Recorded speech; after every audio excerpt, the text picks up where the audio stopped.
Hi dears, welcome back to our channel. അപ്പോൾ ഇന്ന് ഞാൻ വന്നിട്ടുള്ളത് നല്ല കുറുകിയ ചാറോട് കൂടിയുള്ള എളുപ്പത്തിൽ തയ്യാറാക്കാൻ പറ്റുന്ന ചിക്കൻ കറിയുടെ റെസിപ്പി ആയിട്ടാണ്.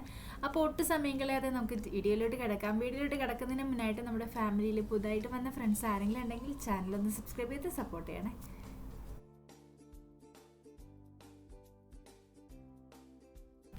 അപ്പോൾ ഇത് നമ്മുടെ ചിക്കൻ കറി ഉണ്ടാക്കാനായിട്ട് ഞാനൊരു പാത്രം അടുപ്പിലോട്ട് വെച്ചിട്ടുണ്ട്. അതിലോട്ട് ഒരു 3 ടേബിൾ സ്പൂണോളം വെളിച്ചെണ്ണ ഒഴിച്ചു കൊടുക്കുകയാണ്. ഇതിപ്പോൾ വെളിച്ചെണ്ണ കട്ട കെട്ടിയിരിക്കുകയാണ് കേട്ടോ. ഈ ഒരു വെളിച്ചെണ്ണ ഉരുകി വരുമ്പോൾ ഒരു 3 ടേബിൾ സ്പൂണോളം ഉണ്ടാവും.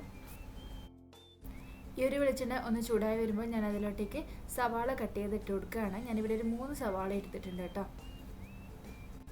അധികം വലിപ്പമില്ലാത്ത ഒരു മീഡിയം സൈസിലുള്ള 3 സവാളയാണ് എടുത്തിട്ടുള്ളത്. ഇനി ഇത് നമുക്ക് നന്നായിട്ടൊന്ന് വഴറ്റിയെടുക്കണം.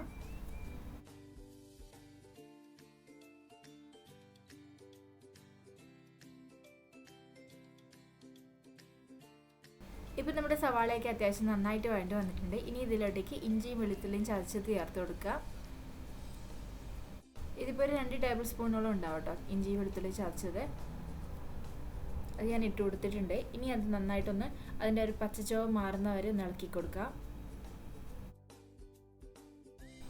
ഒരു വെളുത്തുള്ളി ഇഞ്ചിയൊക്കെ കുറച്ചൊന്ന് വഴറ്റിയതിന് ശേഷം നമുക്ക് അതിലോട്ട് പച്ചമുളക് ചേർത്ത് കൊടുക്കാം.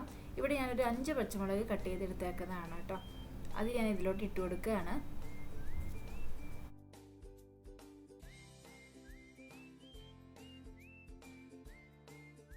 നമ്മൾ ചേർത്ത് കൊടുത്ത പച്ചമുളകിൻ്റെയും ഇഞ്ചിയുടെയും വെളുത്തുള്ളിയുടെയൊക്കെ ആ ഒരു പച്ചച്ചുവ മാറി വന്നതിന് ശേഷം മാത്രം നമുക്ക് അതിലോട്ടേക്ക് പൊടികൾ ചേർത്ത് കൊടുക്കാം.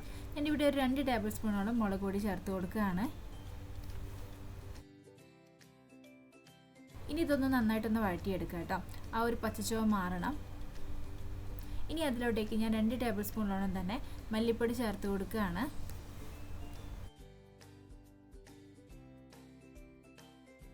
ഇതിപ്പം ഞാൻ വറുത്ത് പൊടിച്ച മല്ലിപ്പൊടിയാണ് കേട്ടോ, അതുകൊണ്ട് ഞാൻ അധികമായിട്ട് വഴറ്റുന്നില്ല. ഇനി ഇതിലോട്ടേക്ക് നമുക്ക് മഞ്ഞൾപ്പൊടി ചേർത്ത് കൊടുക്കാം. ഞാനിവിടെ ഒരു 1/4 ടീസ്പൂണോളം മഞ്ഞൾപ്പൊടി ചേർത്ത് കൊടുക്കുകയാണ്.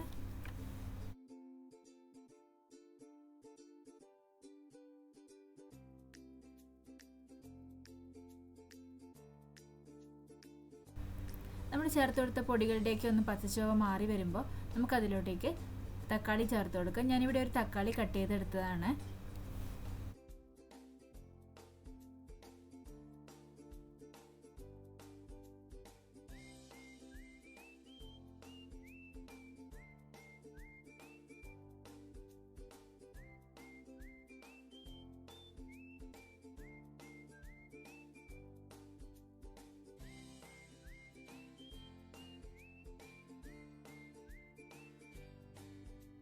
ഇപ്പം നമ്മുടെ തക്കാളിയൊക്കെ അത്യാവശ്യം ഉടഞ്ഞു വന്നിട്ടുണ്ട്. ഇനി അതിലോട്ടേക്ക് നമുക്ക് ചിക്കൻ ചേർത്ത് കൊടുക്കാം.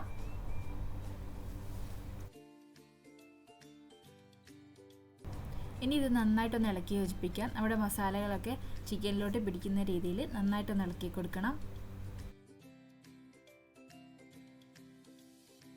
ഞാനിവിടെ 1 കിലോ ചിക്കനാണ് കേട്ടോ എടുത്തിട്ടുള്ളത്.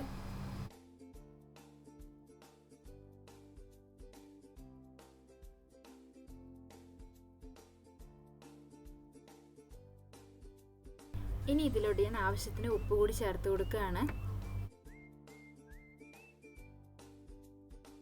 ഇനി ഇത് നന്നായിട്ടൊന്ന് ഇളക്കി കൊടുക്കാം. അതിനുശേഷം നമുക്കൊന്ന് അടച്ചു വെച്ച് വേവിക്കാം. ഇപ്പം ഞാൻ വെള്ളമൊന്നും ഒഴിച്ചു കൊടുക്കുന്നില്ല കേട്ടോ. ആ ചിക്കനുള്ള വെള്ളം തന്നെ ഇറങ്ങി വന്നോളും.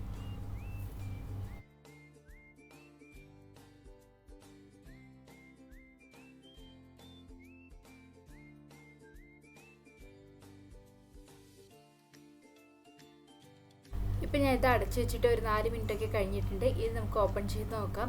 ഇപ്പം നമ്മുടെ ചിക്കനിലോട്ട് അതിലെ വെള്ളമൊക്കെ നന്നായിട്ട് ഇറങ്ങി വന്നിട്ടുണ്ട്. ഇനി ഇത് ഞാൻ ജസ്റ്റ് ഒന്ന് ഇളക്കി കൊടുക്കുകയാണ്.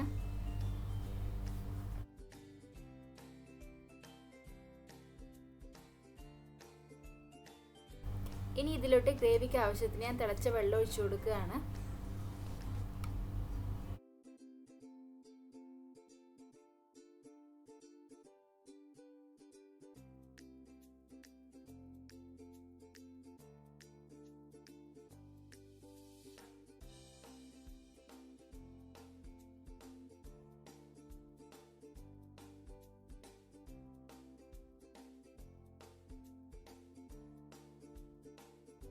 ഇനി ഇതൊന്നുകൂടി ഒന്ന് അടച്ചു വെച്ച് വേവിച്ചെടുക്കാം.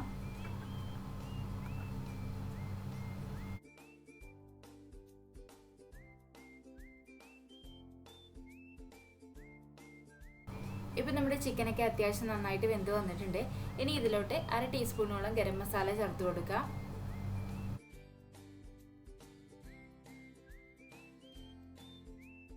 ഇനി ഇത് ജസ്റ്റ് ഒന്ന് ഇളക്കി യോജിപ്പിച്ച് കൊടുക്കാം.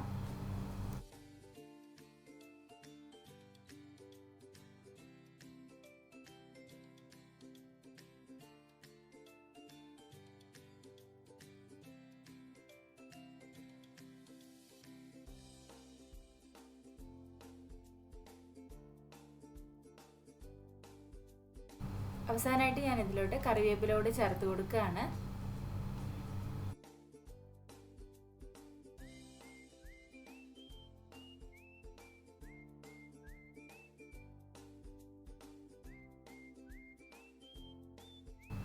ഇനി ഞാൻ തീ ഓഫ് ചെയ്യാണ്. ഇപ്പം നമ്മുടെ ചിക്കൻ കറി ഇവിടെ റെഡി ആയിട്ടുണ്ട്. പിന്നെ അതുപോലെ തന്നെ ഇതിൻ്റെ കൂടെ മല്ലിയില കൂടി ചേർത്ത് കൊടുക്കണം കേട്ടോ. ഇപ്പം എൻ്റെ കയ്യിൽ ഇല്ലാത്തതുകൊണ്ടാണ് ഞാൻ ചേർത്ത് കൊടുക്കാത്തത്.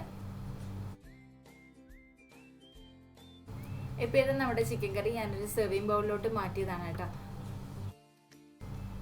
അപ്പോൾ ഇന്നത്തെ വീഡിയോ എല്ലാവർക്കും ഇഷ്ടപ്പെട്ടു എന്ന് കരുതുന്നു. പിന്നെ ചിക്കൻ കറി ഉണ്ടാക്കാൻ പൊതുവെ എല്ലാവർക്കും അറിയുന്നതായിരിക്കും, എന്നാലും അറിയാത്തവർക്കായിട്ട് ഞാൻ ഷെയർ ചെയ്തതാണ് കേട്ടോ. അപ്പോൾ വീഡിയോ ഇഷ്ടപ്പെട്ടാൽ ലൈക്ക് ചെയ്യാനും സബ്സ്ക്രൈബ് ചെയ്യാനും മറക്കണ്ട. അപ്പോൾ പുതിയൊരു വീഡിയോ ആയിട്ട് വീണ്ടും കാണാം. ബൈ.